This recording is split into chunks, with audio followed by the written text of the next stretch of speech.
Welcome back Suma TV kitchen. Today special recipe నువ్వుల కారపొడి. చాలా బాగుంటుంది. ఇడ్లీలోకి రైస్ లోకి ఎక్సలెంట్ కాంబినేషన్. ఫస్ట్ అయితే మనం వీటికి కావాల్సినవి నువ్వులు తీసుకోవాలి. ఇలా నేను ఇన్ని నువ్వులు అయితే తీసుకున్నాను, అంటే కప్పు ఫుల్ గా కాకుండా కొద్దిగా ఎల్త్ చేసి తీసుకున్నాను. సో మినప్పప్పు అండ్ శనగపప్పు, ఎండుమిర్చి, కారంకి తగ్గట్టు ఎండుమిర్చి తీసుకోవాలి. కరివేపాకు 3 రెమ్మలు అయితే సరిపోతాయి. ఇంకా కొబ్బరి తురుము కొద్దిగా తీసుకున్నాను, ఎండు కొబ్బరి తురుము, ఎండుదైనా పర్లేదు పచ్చిదైనా పర్వాలేదు. అండ్ జీలకర్ర, ధనియాలు, చింతపండు, తగినంత ఉప్పు, కొద్దిగా బెల్లం. బెల్లం వద్దు ఇష్టం లేని వాళ్ళు స్కిప్ చేసేసేయచ్చు. ఎల్లుల్లిపాయలు. ఇప్పుడు స్టవ్ పైన ఒక ప్యాన్ పెట్టేసుకోవాలి. మంట అనేది లో టు మీడియం పెట్టేసుకొని నువ్వులు ఇంకా ఈ పెనంలో వేసుకొని బాగా ఫ్రై చేసుకోవాలి. ఇందులో ఎటువంటి ఆయిల్ వేయకూడదు. ఆయిల్ వేయకుండానే మనం నువ్వులు అనేది ఫ్రై చేసుకోవాలి. మంచిగా చిటపటం అనేదాకా, మంచి కలర్ వచ్చి స్మెల్ వచ్చేదాకా మనం వీటిని ఫ్రై చేసుకోవాలి. నువ్వులు కలర్ చేంజ్ అయ్యి చిటపటం అనేసరికల్లా మనం కొబ్బరి తురుము అనేది వేసుకోవాలి. కొబ్బరిని ఇలా తురిమేసుకుంటే తొందరగా ఫ్రై అయిపోతుంది. అండ్ ఇందులోనే ఫ్రై చేసేసుకొని ఇప్పుడు ఇవి పళ్ళెంలోకి తీసుకోవాలి. నువ్వులు తీసుకున్నాక ఇదే పెనంలో 1 టేబుల్ స్పూన్ ఆయిల్ వేసుకొని శనగపప్పు అండ్ మినప్పప్పు వేసి ఫ్రై చేసుకోవాలి. ఇవి మళ్ళీ మనం లో టు మీడియంలోనే మంట పెట్టుకొని ఫ్రై చేసుకోవాలి, లేదంటే లోపల దాకా మంచిగా ఫ్రై అవ్వు.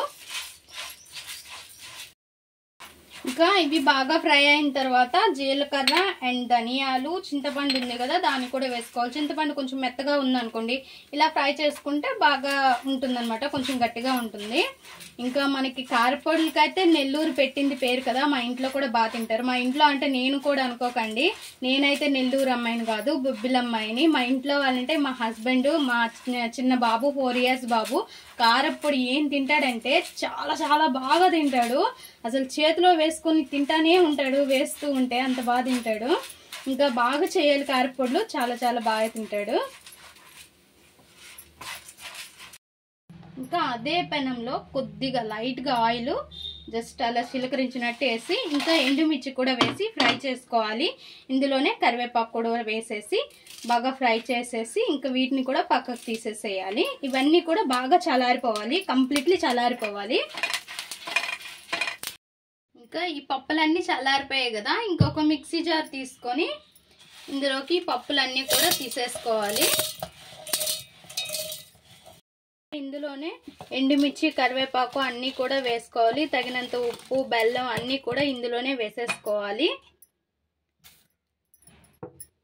అండ్ వెల్లుల్లి ఉంది కదా, వెల్లుల్లి ఇప్పుడు వేయకూడదు. మనం ఇది అయిపోయిన తర్వాత లాస్ట్లో మరొకసారి ఒక్క ట్రిప్పు బ్లెండ్ చేసేసేయాలి. అంతేని వెల్లుల్లిపాయలు వేసినాక ఇంకా బ్లెండ్ చేసుకుందాం. చూడండి ఫ్రెండ్స్, ఇంకా ఇలా అయింది కదా. ఇప్పుడు వెల్లుల్లి వేసి ఒక్క ట్రిప్ తిప్పేసేయాలి, తిప్పేసి ఆపేసేయాలి. ఇంకా నేను బెల్లం ఎందుకు వేసుకోమన్నానంటే మనకి నువ్వులు అనేది చిన్న చిరుచేది వస్తాయి అన్నమాట లైట్గా, అందుకోసమని బెల్లం వేసుకోమన్నాను. ఇంకా ఇలా చేసుకున్నాం కదా, ఇంకొక బౌల్లోకి తీసేసుకోవాలి. కారం కూడా ఎక్కువగానే ఉండాలి. కారం మరీ లైట్గా అయితే అస్సలు కారపొడి అనేది బాగోదు. అయితే నాకన్నా మా అత్తమ్మ అయితే చాలా బాగా చేస్తారు కారపొడులు అనగా, అండ్ సొరకాయ బజ్జీ అనగా చాలా బాగా చేస్తారు. అండ్ నాకైతే ఆవిడ చేసిన కారపొడి అయితే ఇంకా చాలా బాగా ఇష్టము. మా అబ్బాయి కూడా చాలా మంచిగా తింటాడు. ఇంకా ఇలా చేసేసుకున్నాం కదా, మొత్తం తీసేసుకోవాలి బౌల్లోకి. పైన కొద్దిగా నువ్వులు వేసుకోవాలి, లేదు అంటే లోపల వరకు కొద్దిగా నువ్వులు తగలాలి అనుకుంటే మళ్ళీ మొత్తం కూడా కలుపుకోవచ్చు. నేను జస్ట్ పైన అలా వేస్తున్నాను. చూసారుగా చాలా బాగుంటుంది అండ్ చాలా సింపుల్గా అయిపోతుంది, ఎక్సలెంట్గా ఉంటుంది. ఒక్కసారి అయితే ఇలా నువ్వులతో కారపొడి ట్రై చేయండి, చాలా బాగుంటుంది. నెల్లూరు స్పెషల్ కారపొడులు ఎక్సలెంట్గా ఉంటాయి. ఫస్ట్ నాకైతే ఇక్కడికి వచ్చాక తెలియదు కారపొడులు అనేవి, ఇక్కడికి వచ్చిన తర్వాత ఇలా కారపొడులు ఉంటాయని తెలుసు, అండ్ ఇంత బాగుంటాయని కూడా తెలుసు. టేస్ట్కి అయితే పెట్టిందే పేరు నెల్లూరు. చాలా బాగుంటాయి వంటలు. మీరు ఒక్కసారి ట్రై చేయండి, ఎలా వచ్చిందో మా కామెంట్ బాక్స్లో కామెంట్ చేయండి. మా ఈ వీడియో మీకు నచ్చినట్లయితే లైక్ చేయండి, షేర్ చేయండి, మా ఛానల్ని సబ్స్క్రైబ్ చేసుకోండి, పక్కనే ఉన్న బెల్ సింబల్ క్లిక్ చేయండి. Please friends, subscribe more videos.